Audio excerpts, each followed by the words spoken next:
আমাদের মজলিশপুর মণ্ডলের অন্তর্গত যে নখানা পঞ্চায়েত, সেই নখানা পঞ্চায়েতে সাংগঠনিক এবং আমাদের পঞ্চায়েতের যে টোটাল ফুল বডি প্রধান উপপ্রধান মেম্বারদেরকে নিয়ে আমরা নিয়মিত এই মিটিং বা বৈঠক সম্পন্ন করছি। ইতিমধ্যে আমরা 4খানা পঞ্চায়েতে বৈঠক সম্পন্ন করেছি গতকাল পর্যন্ত, এবং আজকে আমরা হরিজয় পঞ্চায়েত, যেখানে জাতি জনজাতি জনগণের বসবাস, সেই হরিজয় পঞ্চায়েতে বৈঠক সম্পন্ন করেছি। তারপর আমরা যাব বিনাপানি পঞ্চায়েতে, সেখানে প্রায় 90% জনজাতি অংশের মানুষের বাস, সেই পঞ্চায়েতে আমরা বৈঠক করব। এবং এই বৈঠকের মধ্য দিয়ে আমরা আসন্ন যে পঞ্চায়েত নির্বাচন, সেই নির্বাচনকে সামনে রেখে একদিকে আমরা সাংগঠনিকভাবে তৎপরতা দেখাচ্ছি, এবং পাশাপাশি বিগত 5 বছর আমাদের নির্বাচিত যে পঞ্চায়েত বডি, তারা জন উন্নয়নে যে কর্মসূচি গ্রহণ করেছে, এই এলাকায় জনগণের যে চাহিদা এবং আগামী দিনে অ্যাকশন প্ল্যান কী হবে, সে বিষয় নিয়ে আমরা আলোচনা করছি। তার বাইরে আপনারা জানেন যে আগামী 2-1 দিনের মধ্যেই পঞ্চায়েত নির্বাচন ঘোষণা হবে, এবং আমাদের দল থেকে পঞ্চায়েতে প্রার্থীপদও ঘোষণা করা হবে। সেই বিষয় নিয়েও আমরা প্রিলিমিনারি একটা প্রাথমিকভাবে আলোচনা সম্পন্ন করছি।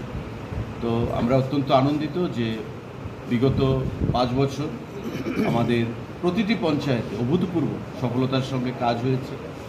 PMAY আবাস থেকে শুরু করে, সামাজিক ভাতা থেকে শুরু করে, জল জীবন মিশনের কানেকশন থেকে শুরু করে, আমাদের বিভিন্ন কেন্দ্রীয় সরকার রাজ্য সরকারের যে স্কিমগুলো, সেগুলো সঠিক বাস্তবায়ন সম্পূর্ণভাবে আমরা করতে পেরেছি এই জিরানিয়া ব্লকের আন্ডারে বিভিন্ন পঞ্চায়েতগুলোতে।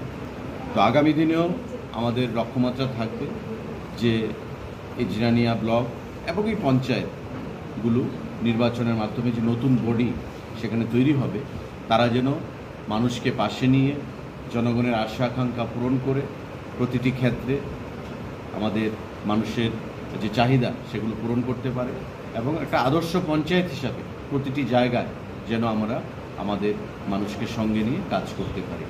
সেই বিষয় নিয়ে আমরা আজকে হরিজয় পঞ্চায়েতেও আলোচনা হয়েছে, এবং খুব গঠনমূলক দৃষ্টিভঙ্গি নিয়ে আলোচনা হয়েছে। আগামী দিনও আমাদের এই কর্মসূচি জারি করবে। PIM কি বললো? তারা অনেক কিছুই বলে।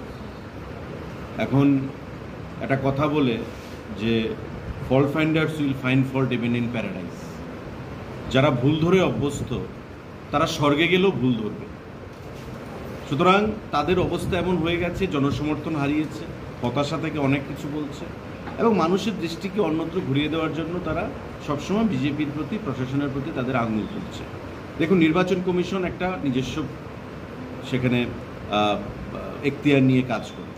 সরকারের নির্বাচন কমিশনের প্রতি কোনো এখতিয়ার নেই বা অধিকার নেই নির্বাচন কমিশনের কাজকে তৎপরভাবে ইনফ্লুয়েন্স করার। তো সেক্ষেত্রে নির্বাচন কমিশন যদি মনে করেন যে অনলাইনভাবে নির্বাচনে সেখানে নমিনেশন গ্রহণ করবে, সেটা করতে পারে, আমাদের কিছু বলার নেই। তাতে গণতন্ত্রে আমাদের আস্থা রয়েছে, বিগত দিনেও ছিল, এবং গণতন্ত্রে আস্থা রয়েছে বলেই 2023 সাল, 18 সালের পর 2023 সালে মানুষ আমাদেরকে জয়ী করেছে। সারা রাজ্যে শান্তি প্রতিষ্ঠিত হয়েছে বলেই মানুষ আমাদেরকে জয়ী করেছে। এবং এবারকার লোকসভা নির্বাচনেও রেকর্ড ভোটের ব্যবধানে, 6 লাখ ভোটের উপর ব্যবধানে পশ্চিম আসন, এবং প্রায় 5.5 লক্ষ ভোটের ব্যবধানে পূর্ব আসনে আমাদের প্রার্থীরা জয়ী রয়েছে। এবং আমাদের মোদিজির নেতৃত্বে 3য়বার দিল্লিতে সরকার গঠিত হয়েছে।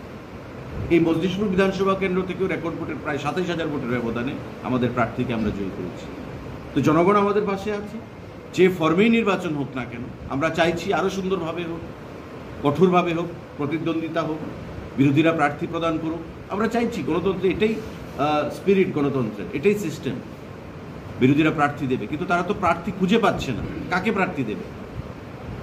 প্রার্থী হওয়ার জন্য তাদের কোনো সেখানে কেউ আসছে না। কারণ এক হচ্ছে দলের প্রতি ভালোবাসা, দলের প্রতি আনুগত্য, দলের প্রতি বিশ্বাস। কোনো জিনিসেই কংগ্রেস বা CPM-এর প্রতি রাজ্যের জনগণের নেই। তো স্বাভাবিকভাবেই প্রার্থী হওয়ার জন্য কেউ এগিয়ে আসছে না। পঞ্চায়েত নির্বাচনে ভোটারদের উদ্দেশ্যে আপনার কি মেসেজ থাকবে? একটাই কথা বলবো, যে পঞ্চায়েত ক্ষমতার উৎস। আমরা প্রত্যেকটা জায়গায়, প্রতিটি পঞ্চায়েতে আমাদের কর্মী সমর্থকদেরকে একটাই কথা বলছি, যে পঞ্চায়েত হচ্ছে সমস্ত ক্ষমতার উৎস। গত 5 বছর যে ভালো কাজগুলো হয়েছে, প্রধানমন্ত্রী আবাস থেকে শুরু করে, ভাতা থেকে শুরু করে, শৌচালয় প্রদান থেকে শুরু করে, CC রোড নির্মাণ, আমাদের ব্রিক সোলিং রাস্তা নির্মাণ, সমস্ত দিক থেকে আমাদের সারা রাজ্যে একটা ঐতিহাসিক কাজ হয়েছে। সেলফ হেল্প গ্রুপকে আরও স্বাবলম্বন দিক থেকে তাদেরকে অধিক ক্ষমতা প্রদান করা। তো এই কাজগুলোকে আরও আমাদের ত্বরান্বিত করতে হবে।